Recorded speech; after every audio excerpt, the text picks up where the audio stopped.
Itong lugar ng bago kong amo ay sa Saikong. Pero part ng Saikong ito.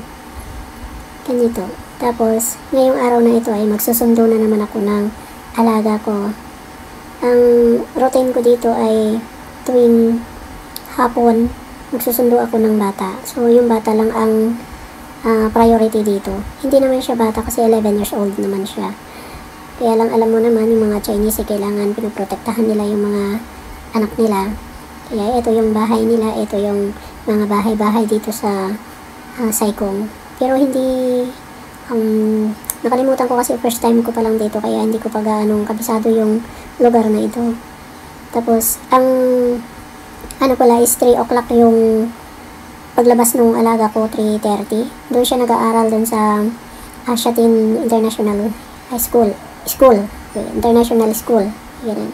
Tapos, so lahat ng mga nag-aaral doon ay puro English yung mga salita nila doon. Yung mga ginagamit nila, hindi na sila gumagamit ng Chinese. So, ngayon, kailangan 3:30 pala yung labas niya. So, kailangan lalabas din ako ng 1:30. Kasi ang oras ng biyahe mula ng hanggang dito, hanggang doon sa Shatin, ay 1 oras. So, tapos maglalakad pa ako mula dun sa bahay hanggang dito sa bus stop.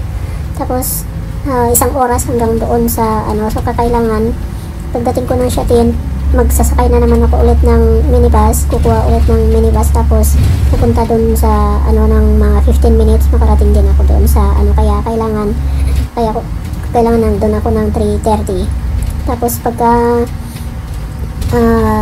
late naman akong pumunta, mauuna kasi parang yung nag-aabang kami ng mga minibus ba, kaya kailangan lalabas ako. So yung kasama ko naman, parang siya ang maging amo ba, siya ang maging amo yung kasama ko, kaya mahirap pala pagka may kasama. Sa tinagal-tagal ko dito sa Hong Kong, 27 years ko, ngayon lang kasi ako nagkaroon ng may kasama na amo. Tapos ang sinabi pa niya sa akin, sabi ni amo namin, kasi sa kanya ako magtatanong sa lahat ng mga ginagawa ko dito sa bahay. Kaya siya na magsasabi kasi gamay niya yung mga trabaho dito. So, ang nauna siya sa akin ng 4 na taon. So, bago pa lang ako. Pero meron yung mga nakuha nila pero hindi sila nagtatagal. Hindi ko alam kung bakit. So, ngayon nalaman ko na nung magkasama na kami. Dahil grabe pala. Pero ano ba sabihin pa niya na pagkatapos ko pagising ng mga alaga ko dun sa taas, kasi part ko dun sa taas, nilinisan ko muna bago ako uuwi dun sa, magsusundo. Ang style nito, ang routine ng trabaho ko dito ay pagka umaga, gusto ng kasama ko yung pagising mo pa lang, hihintayin ko muna na aalis yung alaga ko, kasi yung tatay niya ang maghahatid muna pagka alas 3 na, ako na ang magsusundo sa kanya. Tapos pagka labas na nila ng mga 7 o'clock, kailangan isasalang ko na rin yung labahan. Bago ako magsusundo ng alaga ko, ipaplansya ko na muna. So, tapos yung second floor na yun, hindi ko muna malilinisan kasi tulog pa yung amo ko. So, ang ginagawa ko na lang, para naman hindi maano naman yung kasama ko, yung bang gagawin ko muna yung mga dapat kong gagawin. Yung part nung kasama ko, ginagawa ko muna para kung sakaling meron yung hindi ko nagawa pag alis na ako, siya na muna ang gagawa.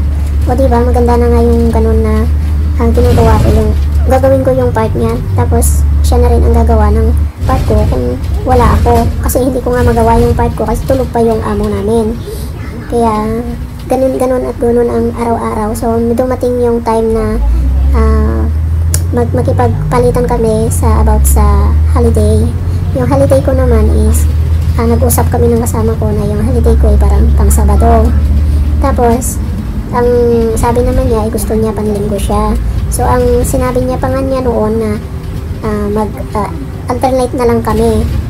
Pero, kahit hindi na, sabi ko naman, ay sige, ako na lang dun sa linggo. Pero kung kailangan mo ng pinaka-importante na gagawin mo, ay pwede ka rin makipag ng linggo, pwede kita mapagbigyan. Yan ang sabi niya. Tapos Okay, sabi ko naman. Dumating yung time na gusto ko naman na lumabas kasi mula nung pumasok ako sa kanila, ubo ako ng ubo. Okay lang sana. Siguro nag-trigger din lalo yung ubo ko dahil madami silang pusa. 7 pusa. Okay lang sana kung marami yung aso, wag lang yung pusa kasi talaga naman ang baho yung tai, baho ng mga dumi ng pusa. Kahit anong gawin mo, talaga mabaho ang pusa. So ngayon, nagpaalam ako ng pwede bang, sabi ko sa kanya, pwede bang akong maglinggo kasi kailangan ko magpa-doktor muna. Sabi niya gusto ng amo namin na magpa-doktor na lang daw ako, pero hindi naman sinabi ng amo sa akin, siya na lang ang nagsasabi. So sabi ko naman, wag muna kasi bawal nga yung pagtira ko sa kanila kasi waiting visa ako sa kanila so pumasok pa rin naman ako sa kanila. Masasabi ko na ito kasi talagang dito sa Hong Kong bawal ang magtrabaho kung wala pa yung visa. So ngayon, sinabi ko sa kanya na ako na lang muna. Pagka lumabas na yung visa ko at masettled na lahat-lahat, kasi amo na ang magano sa akin, doon siya nagalit na kasi meron din daw importante na lakad niya doon sa linggo. Ba't nagagalit ka? Diba ganun ang usapan natin? Sabi ko sa kanya. Tapos, ay hindi pwede. Dapat nga alternate tayo pero hindi pinagbibigyan naman kita na magsabato na lang ako. Sabi ko gano'n. Tapos, sabi naman niya, hindi pwede. Ay, doon siya nagagalit.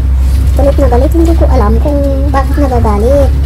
Kaya siya pala nagagalit dahil yung palang sahod ng kasama ko, pinapasahuran pala siya ng mga holiday niya, binabayaran din ni amo. So ngayon, dahil daw sa akin, nawala daw yon, pinutol daw ni amo ko yung mga bayad ng holiday niya, pinutol daw ni amo. So doon pala siya nagagalit. Kumbaga gumagawa siya ng mga hindi maganda para siguro mapaalis ako, ganun. Tapos sinasabi ni, na hinihintay ko na lang daw siya na magsabi sa akin ng trabaho ko. Hello, sabi ko naman sa kanya, bakit ko hihintayin? Ang bilis lang magtrabaho. So tinagal-tagal ko dito sa Hong Kong, 27 years ko na dito. So gamay ko lahat yung trabaho. Kaya ako na nga ang nagturo sa kanya kung paano niya gagawin yung magano ng pusa niya. Kasi ang ginagawa, hinahayaan na lang niya yung pusa sa gabi. Kaya lahat ng mga lababo, lahat ng balahibo, kalat na lahat. Tapos hindi pa niya nililinis yung mga likod ng mga TV dun sa park niya. Kaya ako na ang gumawa para kung wala ako, yun nga, gaya nga na sinabi ko, kung wala ako, siya rin naman ang gagawa. Tapos ngayon, ang hirap din naman kaya ang sitwasyon ko kasi nagmamadali ako lagi. Tapos susunduin ko ng 3:30 yung alaga ko, kung saan pupunta yung alaga ko, doon din ako. So hanggang 11 o'clock kami ng gabi. Minsan pa, numarating pa ng time na alas 12 kami din sa labas. Dahil maraming activities yung alaga ko. Mahirap kaya, nagugutumin ka dun sa labas. Tapos maghihintay ka na para kang doon din ako nakaka-stress. Nai-stress ako na naghihintay ng Kaya mahirap din pala, sabi ko. Nung nagchichiskasan kami about sa mga holiday namin, ewan ko, doon napagalit ko siya. Siguro, nainis siya sa akin, nainis din ako sa kanya, kaya sinabi niya sa akin na, hindi pwede. Ay, wala kang, sinabi ko, lalabas ako hanggang sa gusto ko dahil hindi niyo pa ako hawak. Sabi ko, kahit si amo, hindi pa niya ako hawak. Naglaban ko yung lumabas pa rin naman ako.